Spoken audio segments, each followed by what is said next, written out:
Captain Vijayakanth அவர்களோட பழகிறதுக்கு எனக்கு நிறையவே வாய்ப்பு கிடைச்சது.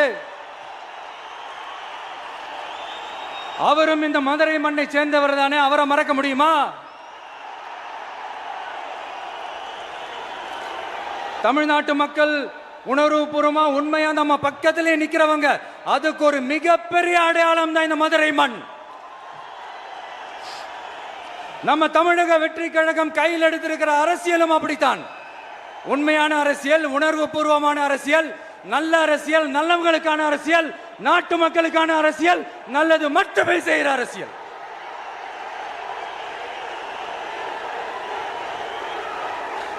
இதோ நம்மளுடைய இந்த 2வது மாநில மாநாடு வாகை சூடும் வரலாறு திரும்புகிறது. அப்படி இந்த மாநாட்டுக்கு பேர் வச்சிருக்கிறோம்